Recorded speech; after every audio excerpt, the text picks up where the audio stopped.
Hey everybody, I'm Johnny Scoville, and this is Chase the Heat. This is part 2 on So You Want to Be a YouTuber. I thought of a few things I didn't talk about in yesterday's video that I want to address because I think they're important. I want to first start off by saying this. Yesterday's video, when you watched it, was it a glass, did you see it as a positive video or as a negative video? Was it half full or half empty for you? The reason I bring it up is somebody responded and said, man, you're discouraged. You make it sound like you're going to discourage more people from not doing a YouTube channel than doing one. That person who left that comment is a glass half empty kind of person. I'm telling you, if you're going to do a YouTube channel and be successful, and anybody can, you just got to stay at it. You have to be a half full kind of person. Most of you yesterday, when you saw the video, said this is the video I needed to say. I'm just being honest with you. Is it impossible to have a successful YouTube channel? Of course not. My goodness. But I'm just trying to be realistic with you with how to do it and what to look for. I want to talk a little bit about things that are important for your channel, a few things to avoid, okay? One thing that's super important is communication with your family base. I don't like fan. It's a weird word. So when you hear me say family, you think of what everybody else calls a fan, okay? Your family base. You know why? I've said this for a lot, that this feels like it's your channel. You're a part of this. This is your channel. It's your bus. I'm just the bus driver, okay?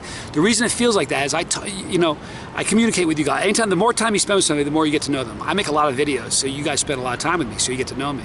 I also respond to a lot of comments, and that interaction is what creates that bond. I mean, you guys aren't fans. You're my family. You aren't just people that watch videos. You're my family. Extended, massive, worldwide family. 65,000 strong. We hit 65 yesterday. 65,000. But the reason you guys feel like family is because of that. The first 5,000 comments that came into the YouTube channel, now there's over 250,000. Necking in on 300,000. The first 5,000 comments that came in, I responded to each and every one of them. Actual response, not just a heart or a like, but a response. And then it got to the point where they came in too fast and I couldn't. And that just happens. Comments, you're going to get good comments, you're going to get bad ones. You can pin a comment. If you get a really great comment, you can pin it. It's kind of a cool thing. You know what that means. It's the first comment that you see. You're going to get negative comments because trolls are trolls. I want to talk about how to address a troll. Number one is you don't address a troll. You don't ever look their direction. You don't blank. You don't respond to them. You don't even, and I'm guilty of it a few times. You know what? People that attack me doesn't bother me. People that attack friends of mine, that bothers me. I'm more protective of my friends and family than I am myself. I do have thick skin, but you're going to have people that leave bad comments. I would suggest to you, don't ever respond, because that's feeding a troll. All a troll wants in the world is to be fed. Just like a stray cat comes to your back door and meows, all that cat wants is what? To be fed. If you feed that cat, the next day when you open your door, what's going to be at your front door? The cat. Why? Because it knows it's going to get fed. A troll is the same way. When you think of a troll, think of a stray cat. If a troll leaves a crappy comment to you, okay, all that troll wants is for you to say, oh, you're a jerk, why'd you do that? Or, you're wrong, or whatever. A response. That's food for a troll. That's milk for a stray cat. That's food for a troll. And guess what? Tomorrow on your next video, guess what they're going to do? They're going to go after you again because they know they got to you. When you respond to a troll, the troll's going, I got him. I got him. Now, a troll, just like a stray cat, if a troll comes, I have a guy that says to me, used to say to me, I blocked him now. You can block people. If you get somebody who perpetually does that, it's up to you how you want to do it. I blocked plenty of people. Say something about God or politics, quick block, because you'll do it again and you're gone. So that's what I do. I block people.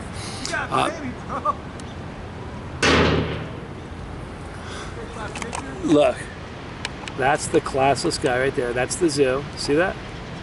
That's the moron that just, with a stick, walking around in the middle of the day with a stick. That's the zoo.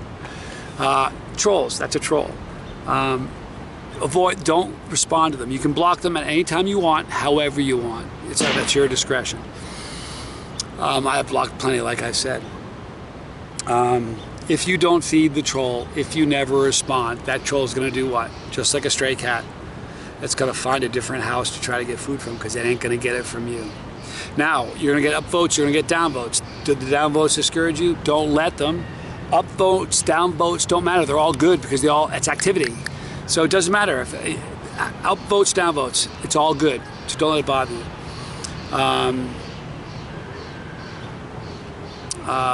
Subscriber count versus views. A lot of times there's some confusion.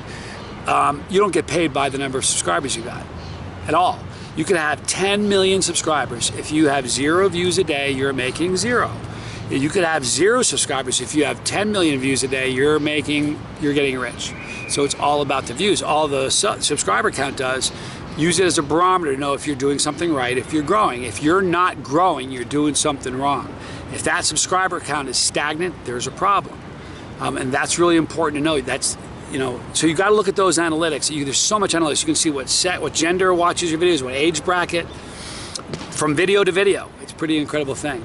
7 million, almost 7.5 million views on this channel. Do you know that 60% of them are from people who have not subscribed? Think about that.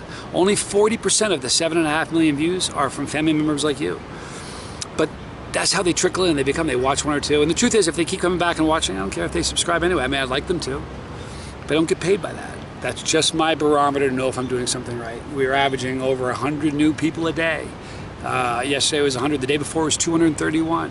So it's growing, and that's the, you know, we're doing something right. If you get a lot of products, a couple things about products and acquirement of them. Don't go out and beg for products. Don't do that. You will get a reputation very quick as somebody who's just in it to get free product, and nobody's going to want to work with you. So what you do is, to be taken seriously, you have to show that you're dedicated to it, or no one's going to take you seriously. Buy your product when you first start. Don't beg for product. I spent a couple $1,000s the first month or two on the channel. Then people came to me and started, hey, you need to do will you please do this, will you please do this? I turn people away now. I can't review everything, you know what I mean? But don't beg for product. A lot of times people will buy like a case of product from a certain sauce maker. Don't do same products consecutive days in a row by the same maker. People don't want to see that. They want to see a variety. I did that years ago. I had some salt from a spicy producer. I had like 10 of them. And I did them every day. The first day I got like 150 views. We were smaller then. Second day it dropped to 100. Third day to 75. Before you know it, people weren't watching because they were sick of seeing the same type of product from the same company. So be diverse. We may even have more of these videos. If you guys have questions about your channel, how to react, how to work it, advice, ask me, and we'll always do more of these if you want.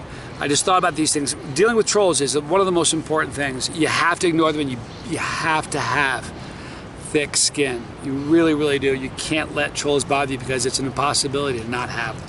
It's just the way it is. Anyway, I hope this helps a little bit more. If you guys have any more questions or advice you want, or things that you think I need to cover, you want me to do another one, we'll cover anything you want, okay? Just throw the questions in the comment section and I'll be happy to address that. But I thought this would be helpful. It kind of piggybacks on what I talked about yesterday. So I hope this helps you. The bottom line is this: if you're thinking about starting a YouTube channel, start it. Forget the naysayers, start it. If I listen to the naysayers, we wouldn't have this channel right now. Don't listen to them. Lots of content, give people a reason to come back. If you're having fun, they're gonna have fun watching, right? And that's what you gotta do, have fun doing this. But whatever you do, don't wait and think about it. I have a friend that was in the Philippines, and for a year or two, he was telling me he was gonna start a YouTube channel. Finally just did, which is really exciting. But had he started 2 years ago, he'd have 40,000 subscribers by now, and he'd be making money. Don't wait. Get in there and do it. I know you can, and I'll help you with anything. If you have questions and it's not even about a chili channel, you just have basic generic questions about YouTube, ask me. I'm not an expert, but I'll give you whatever I know. Anyway, I appreciate you guys a lot. I hope this was helpful. Thanks for your time. I love you guys a lot. I really, really do. Right there is our pepper, the one I've been talking about. If you've never click that pepper, become part of the family. If you don't want to miss a video, click the bell for notification. You will miss nothing. Right there is League of Fire. They're sort of like, that call's coming one day. They're sort of like the WWE of the chili world, putting a spotlight on competitive chili eaters. Right there, the two relevant videos I say every day, and right there, you, the reason I do this. I love you. I'm Johnny Scoville. This is JC.